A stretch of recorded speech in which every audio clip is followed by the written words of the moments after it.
আজকে আমরা রান্না করব গরুর মাংস দিয়ে ভুনা খিচুড়ি। চলুন তাহলে দেখে নিব একবার। আসসালামু আলাইকুম। এর জন্য প্রথমে আমাদের লাগছে চাল ডালের মিশ্রণ ধুয়ে আমি একটা সাইডে রেখে দিচ্ছি। অপরদিকে একটি হাঁড়িতে পরিমাণ মতো রান্নার তেল দিয়ে দিলাম। দিয়ে দিব কেটে রাখা আলু ছোট ছোট টুকরো করে। দিয়ে দিব সামান্য পরিমাণে হলুদ গুঁড়ো, দিয়ে নেড়েচেড়ে ভালো করে মিশিয়ে এটাকে ভেজে নেব প্রায় 5 মিনিটের মতো।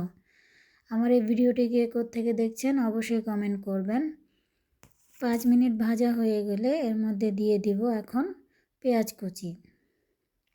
পেঁয়াজ কুচিটা দিয়ে একটু ভেজে নেব। আমি এখানে আরও কিছু পেঁয়াজ কুচি অ্যাড করছি কারণ আমার কিছু কম হয়েছিল। এ পর্যায়ে দিয়ে দিব রসুন কুচি আর কাঁচামরিচ কুচি, দিয়ে এগুলোকে নেড়ে চেড়ে ভেজে নেব প্রায় 2 মিনিট। 2 মিনিটের মতো ভাজা হয়ে গেলে এর মধ্যে দিয়ে দিলাম চাল ডালের মিশ্রণ, দিয়ে আবারও একটু ভালো করে মিশিয়ে নিব। মিশিয়ে নেওয়া হয়ে গেলে দিয়ে দিব এলাচ, দারচিনি, তেজপাতা দিয়ে এ পর্যায়ে ঘন ঘন একটু নাড়াচাড়া করতে হবে, নাহলে নিচে লেগে যেতে পারে। দিয়ে দেব স্বাদ মতো লবণ, দিয়ে দিলাম আদা বাটা, এবার দিয়ে দিব জিরা বাটা, দিয়ে আবারও একটু সবগুলো উপকরণ নেড়েচেড়ে মিশিয়ে নিব। মিশানো হয়ে গেলে দিয়ে দেব কিছুটা হলুদ গুঁড়ো, দিয়ে আবারও নেড়েচেড়ে মিশিয়ে নেব। চুলার আঁচ মিডিয়াম টু লো আঁচে রেখে ভাজবো। দিয়ে দিলাম ধনে গুঁড়ো, দিয়ে আবারও মিশিয়ে নেব। মিশিয়ে নেওয়া হয়ে গেলে এ পর্যায়ে দিয়ে দেব কিছুটা মরিচের গুঁড়ো।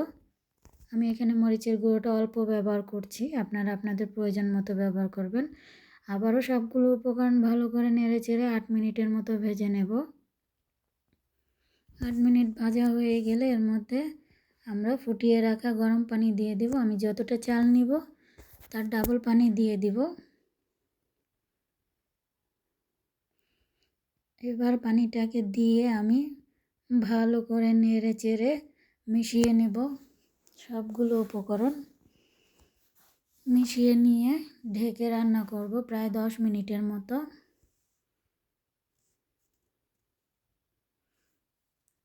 10 মিনিট পরে এগুলোকে একটু নেড়ে চেড়ে দিয়ে এর মধ্যে দিয়ে দিব আগে থেকে রান্না করে রাখা গরুর মাংসটা। আমি সবগুলো গরুর মাংস এখানে দিয়ে দিলাম। এখানে আমি প্রায় 2 কিলো গরুর মাংস নিয়েছি এবং 2 কিলো চাল নিয়েছি। সবগুলোকে ভালো করে নেড়ে চেড়ে মিশিয়ে দিয়ে একটু নিচ থেকে ভালো করে মিশাতে হবে, নাহলে সব কিছু এক সুন্দরভাবে মিশবে না। এরপর দম দিয়ে দিব প্রায় 15 মিনিটের মতো। 15 মিনিট পর ফিরে এলাম। দেখতেই পাচ্ছেন আমাদের খিচুড়িটা কতটা ঝরঝরা হয়েছে। দেখতে যতটা লোভনীয় হয়েছে, খেতেও কিন্তু অনেক বেশি মজা হয়েছে। অবশ্যই বাসায় সবাই ট্রাই করবেন। সবাই ভালো থাকবেন, সুস্থ থাকবেন। আমার এই ভিডিওটি কে কোত্থেকে দেখছেন অবশ্যই কমেন্টের মাধ্যমে জানাবেন। আল্লাহ হাফেজ।